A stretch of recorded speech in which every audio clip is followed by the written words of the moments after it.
भानगढ़ राज्य छोटा परंतु संपन्न राज्य था। यहाँ के राजा का पुत्र कुंवर विजयमल बड़ा ही बहादुर और नेक इंसान था। घुड़सवारी, तीरंदाजी तथा युद्ध कला में वह निपुण था। जितना खूबसूरत था उतना ही बहादुर था। उसकी बहादुरी के चर्चे आसपास के राज्यों में मशहूर थे। भानगढ़ में प्रजा राजा से बहुत खुश थी। एक दिन कुंवर विजयमल सोकर उठते हैं तो देखते हैं कि पूरब में सूरज का रथ धीरे धीरे चला आ रहा है। सुगंधित ठंडी हवा चल रही है। पक्षियों के कलरव से पूरा बाग गुंजायमान है। दूर कहीं दूर धुन बज रही है। बड़ा ही मनमोहक वातावरण है। यह देखकर वह बाग की तरफ खींचे चले जाते हैं। पक्षियों की आवाज़ों से बाग गूंज रहा है। फूलों की खुशबू से पूरा भरा हुआ है। चारों तरफ तितलियां उड़ रही हैं। पक्षी कलरव कर रहे हैं। यह सब देख करके उनका मन इतना खुश हुआ कि वह बाग में कुछ देर ठहरना चाहते हैं, खो जाना चाहते थे। इतने में ही वो एक देखते हैं कि एक गाय उनकी खूबसूरत बाग को चर रही है। वह उस गाय को देख करके उसकी तरफ बढ़ते हैं और उस गाय को हट करके हटा देते हैं। इतना सुनते ही गाय पलट करके राजकुमार से कहती है, ए राजकुमार, तुमने मेरा सुबह सुबह का आहार छीन लिया है। मेरे पेट की क्षुधा को शांत होने से पहले तुमने मुझे भगा दिया। जाओ, मैं तुम्हें श्राप देती हूँ कि आज से ठीक 6 महीना बाद तुम्हें जंगल में शेर मार के खा जाएगा। यदि उससे भी बचोगे तो तुम्हारा 7वें महीने में गधे का जन्म हो जाएगा और तुम भी इस घास के लिए जगह जगह भटकोगे और तब तुम्हें मेरे तकलीफ़ का एहसास होगा। 6 महीनवा तो हो राजकुंवर रहबा, 7वें में फारी जंगल बाघ जी। 7वें में फारी जंगल बाघ जी। ओहू से बचबा तो गदहा जनमवा हुई हैं। खइबा मुंगरिया के मार जी। खइबा मुंगरिया के मार जी। यह सुनकर के राजकुमार अवाक रह गए और उन्होंने गाय से कहा, हे गौ माता, मैंने आपको अनजाने में ही हटा दिया। मुझे लगा कि आप मेरे खूबसूरत बाग को तहस नहस कर रही हैं, अतः मैंने आपको हटा दिया है। मेरी गलती को क्षमा कर दीजिए। गाय ने कहा, राजकुमार, मैंने जो श्राप दे दिया वह तो आपको भोगना ही पड़ेगा। उसके लिए मैं कुछ नहीं कर सकती हूँ। इतना कह करके गाय पलटकर चली गई। राजकुमार कुछ क्षण वहीं पर खड़े होकर सोचते रहे,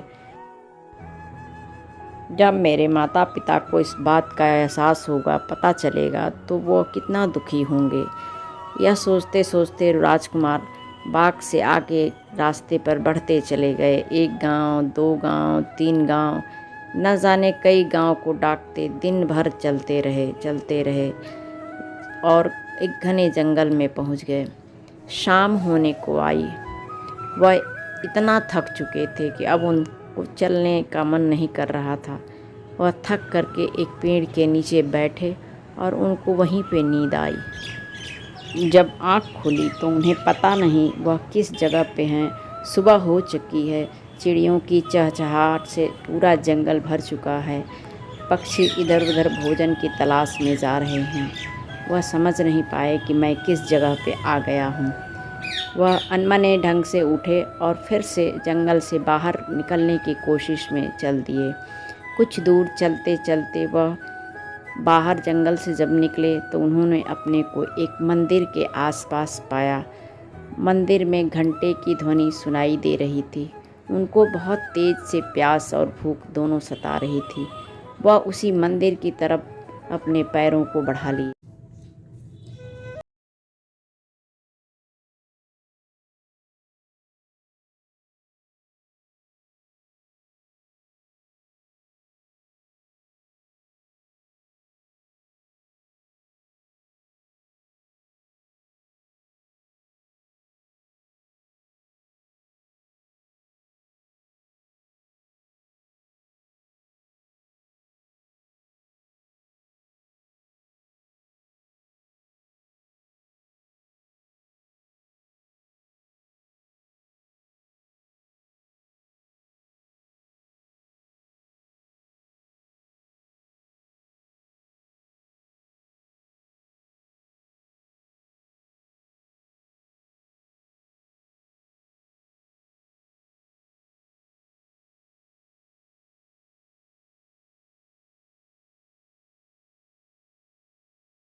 नाम जी कहूँ तोहरो शुभ नाम जी।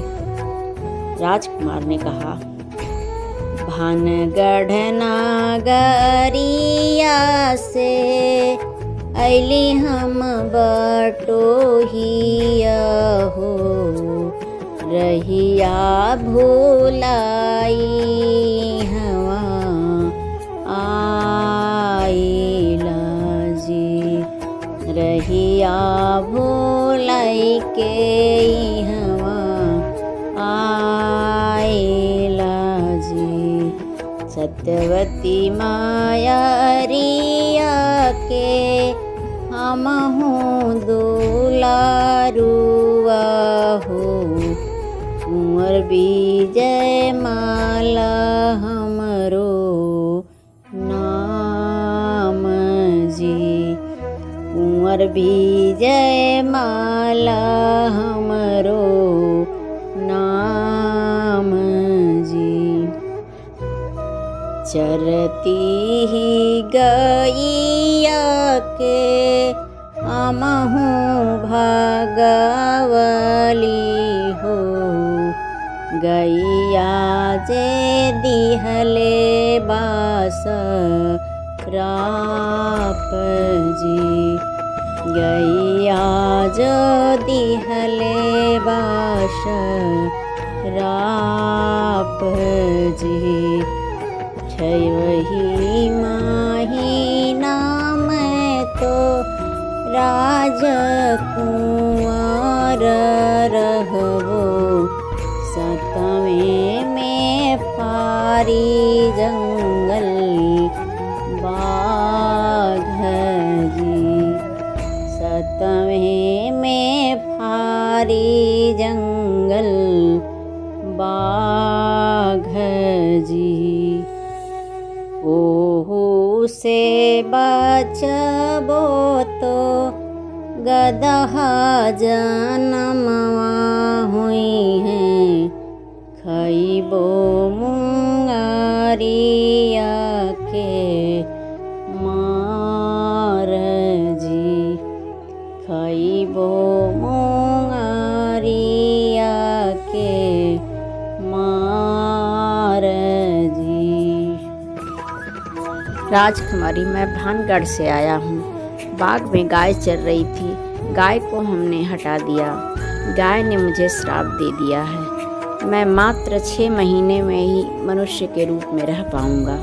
7वें महीने में बाघ मुझे मार देगा। यदि उससे भी बच जाता हूँ तो मैं मनुष्य से गधा बनकर जंगल भटकूँगा। इसी उधेड़ बुन में मैं राज्य से बाहर निकलकर चलता गया और यहाँ आ गया। यह बात जब मेरे माता पिता को पता चलेगी तो तो उन्हें बहुत दुख होगा। इसी दुख से दुखी होकर के मैं बेसुध हो गया और चलते चलते आपके नगर में आ गया। अतः मैं अब वापस अपने राज्य जाना नहीं चाहता हूँ। आप मुझे थोड़ा पानी पिला दीजिए, मुझे बहुत तेज़ की प्यास लगी है। कल से मैंने कुछ भी पानी, अन्न दाना कुछ भी नहीं ग्रहण किया है और मैं कहीं और चला जाऊंगा। इतना सुनते ही राजकुमारी रत्ना की आंखों में झरझर झरझर आंसू गिरने लगे और राजकुमारी ने राजकुमार से कहा, आपको शायद याद नहीं है, आपके पिता और मेरे पिता दोनों ही बड़े गहरे मित्र हैं। उन्होंने मेरी और आपकी शादी बचपन में ही कर दी थी। मैं आपकी पत्नी